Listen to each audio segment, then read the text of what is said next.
You have a good pulse of what's really going on with younger people. What's something that you've noticed that mainstream media either gets wrong or is just out of touch on? Young men especially, they desire to be more religious than I think they give them credit for. There is a return to religion. There's definitely a curiosity for God and for going back to the church in a very serious and significant way. Modernity has given us a lot of great stuff, right? I mean, praise God that we have modern medicine and surgery, but the core of modernity is what? You are in charge of your own life, and you could do whatever you want to do, and you're the center of the universe. Sounds good, leads to highest anxiety and hopelessness. There's constant change. And I think young people want to go to a church environment that isn't changing. They want to go to a place that is stable, that is consistent, that is beautiful, that is ancient, that is everlasting, and that is eternal. What do you think is the biggest issue with modern dating? Graham, he got married a year or so Congratulations. Have as many kids as you can afford. The biggest problem with modern dating is very interesting. We had a women's summit. The young ladies all raised their hands. They're like, how many of you are unhappy with the dating pool? Every woman raises their hand. Funny, all the young men I talked to are unhappy with you too. So who's wrong? I would say generally I hear more complaints about the dating pool than,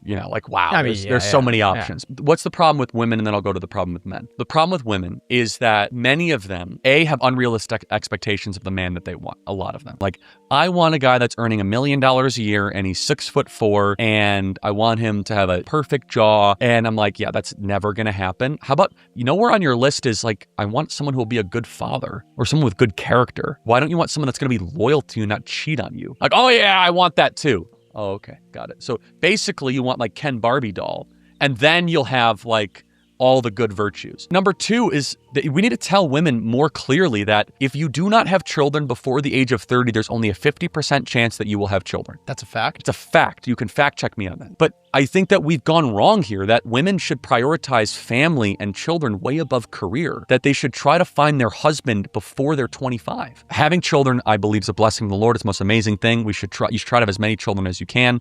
Much more important than traveling to Thailand or having a big apartment or a bunch of cats. Having children are a gift from the Lord. So young ladies, they need to be very clear about what they're expecting in a man and date with the intent to marry and not just date to, have a good time. Yes. What do you think is the main thing men need to do to make themselves worthy? The most attractive quality in a young man that young women can't ever articulate is self-control. A woman needs to be able to know that you can control your impulses when things get really crazy. They can't articulate it, but that's what they want. So for example, they want to be able, when you go on a date, can you control your mouth? Can you control your tongue? Can you control your eye? Are you going to cheat on her? Are you going to have a wandering eye? Women can't always put that into words, but that differentiates a boy from a man. So you have to be able to control your flesh. And so when men are dating, if you want to make yourself more attractive to a woman, first of all, demonstrate self-control. And also women want to be taken care of. I know this is super provocative, but deep down, they want a man to be able to provide for them financially. Should a man pay on the first date? 100%.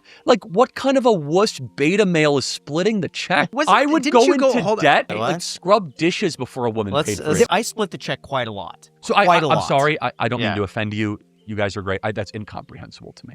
I think that's... To me, I thought it was a great financial decision. From your prism, I totally get that. And you have really good financial discipline. I'm sorry, I would be so humiliated. I find that to be the greatest beta male humiliation. To save money? To the idea that a woman that you're trying to court. By the way, that money you save is not worth the honor that you compromise. It is such a big deal. It's a massive deal. No, in fairness, for your point with Macy, I paid for the whole first date. Well, hold on, why'd you do that one though? I was at a level where that felt like the right choice to make. I was also in a point where I was ready to be able to financially. Yes. Legit. I get that. Early 20s, I still think saving $5 here and there, I would do it. I would go to so you're manic with saving money. I brought food from home. No, that's today. By the way. And coffee from home. Frugality is a virtue. Yeah. So we as Christians believe that there is an order of virtues, and above frugality is honor. And so we as men must lead. We must provide. Under no circumstance ever should a man ever let a woman pay for a date, or you should split ever. No circumstance. Even on the third, fourth, fifth. What if it's the first date and you're just not into for anything? Okay, well, let me... Period. Well, let me... Okay, so what kind of world are we living in? I agree with you. If I'm dating a girl, I would pay for everything. Everything. Yeah, everything. However, I could see for other people that might be in a different financial position, you pay for 10 dates and then she's like, you know what? I want to treat you. That's totally different. What we're talking about is we're going to alternate. Once you're serious and she wants to take you out to something for a nice dinner. By the way, if you have the intent to marry, you're already kind of blending finances. Like, I get that psychologically, but like if you're like, oh, we'll take turns. You pay this time, I pay this time. What's your advice to a girl who the guy she's currently seeing, he says that? Oh, do not marry that man. You as women should want to be provided for. In fact, you should have an expectation that you as a woman are so important and so critical and so necessary and beautiful that it shouldn't even be a question. Now, if it's a business lunch or like friend zone stuff, 50-50. We're not talking about that. I have a lot of tips. So for marriage or for dating? I have both. Let's start with dating and then move our way to marriage. So in dating, bring back purity, bring back saving yourself for marriage. Okay, but other things is this. You should go on a road trip with the person you're dating. It's very important. You should find uncomfortable, high pressure travel situations. That's not just like flying first class to Aruba. And you should try to be in places of discomfort intentionally with who you are dating, and you'll find out a lot with that person. Going into marriage though, I'm a big believer in premarital counseling. I think that there are several questions that are not answered when most people go into marriage that should be answered. Money is number one, right? Who's going to handle the finances? Here's one that you might not have done that you should do while you're still in the honeymoon phase. Are you going to have an open or closed house? So were you raised in a house where a lot of friends came over all the time? Or were you raised in a house where almost no friends came over? It's an important question because I was raised in a very closed house. I know people that are raised in open houses and it's destroyed their marriages. You know the type where they're always having people over? Imagine if you were to marry a closed house person and all of a sudden you were like, hey, we're going to constantly have a stream of people, and you don't talk about that before marriage. All of a sudden, you're like, it's total chaos for a closed house person because they're raised in a place where evenings are very quiet. This is another important. Make sure that you get along with each other, that you really like each other, not just love each other, that you like spending time with that person. One of my favorite words in the English language is like. It's very unique. Only the English language actually has that. Do you like spending time or do you just love that person? Because liking is like, hey, can you talk to that person 7 hours uninterrupted on a park bench if you needed to? Or is it just kind of like an annoyance and is it just purely physical? Other questions and other pieces of advice that I think are really important. In-laws matter. They really do.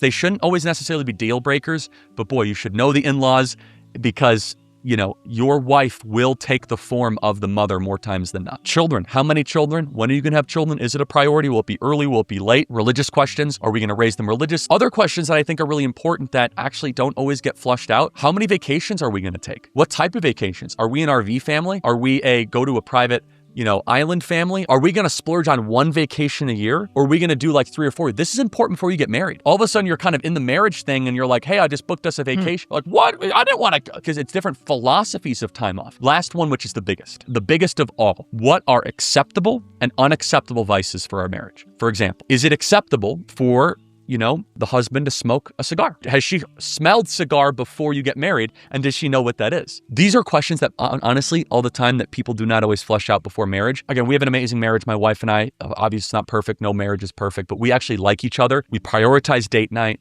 We're actually doing it right after this tonight, which is awesome. But I find so often that people in dating don't date with the intent to marry.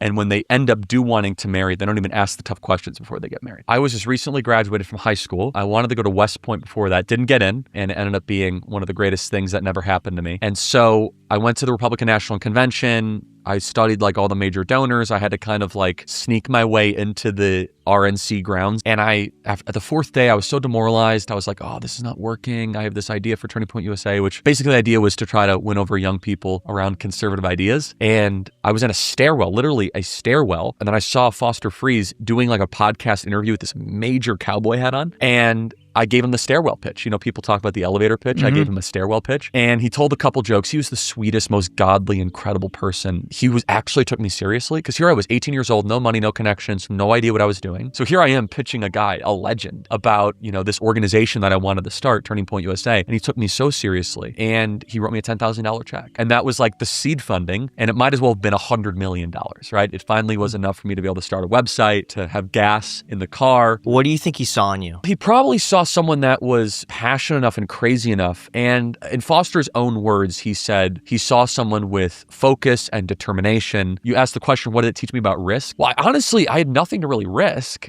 because I had nothing to lose. And so that's like in life, if you think about it, like, okay, if you're second mortgaging your house, like some entrepreneurs are, I don't have like one of those stories. That is something to lose. This is like the only thing you have to lose is your own sense of comfort. Comfort will not bring you success, actually. It won't bring you excellence. Only in that place of uncomfort and discomfort do you actually get to the next level. have. Why don't more people think like you? First of all, it is risk in the sense that we as human beings do desire comfort, and we want to kind of be in a place where we can have certainty above uncertainty. Going and asking a top billionaire for money, you have the probability of failure, and we are very failure averse as a species. I think we have to overcome our genetic hardwiring where so many people think that it's like a life or death situation. I can't ask this girl out. I can't go ask for a raise. What is risk is like if there's a material or a reputational thing you're putting on the line. But if you're 18 years old and you have no money, no connections, no idea what you're doing, I had nothing to lose. What do you do now to save as much time as possible? So I'm a huge scheduler. I schedule out days in advance. This is where I'm gonna eat lunch. Like I go down to like 15-minute interval. And then the biggest hack, it's called layering. You know this? So anything you're doing, try to fit 2 or 3 things on top of it. So if I'm traveling to go speak, listen to an audiobook. So then all of a sudden I'm getting 2 things done at once. If I'm training or working out, I'm also gonna be trying to listen to a podcast. I'm a big walker. I think there's a couple health hacks out here that are right in front of us that nobody ever wants to talk about. I'm a huge believer in sleep, like massive believer. I think it's totally undervalued. I'm a major believer in walking. I think we don't talk about walking enough. Just walk, not running, not deadlifting,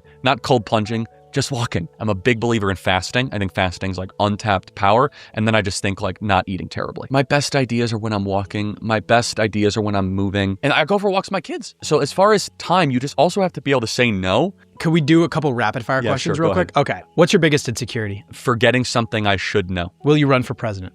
No, I'm not running for president. If everything completely goes away, how do you want to be remembered? I mean, if I die? Everything just goes away. If you could be associated with one thing, how would you want to be remembered? I want to be remembered for courage for my faith. That would be the most important thing. The most important thing is my faith in my life.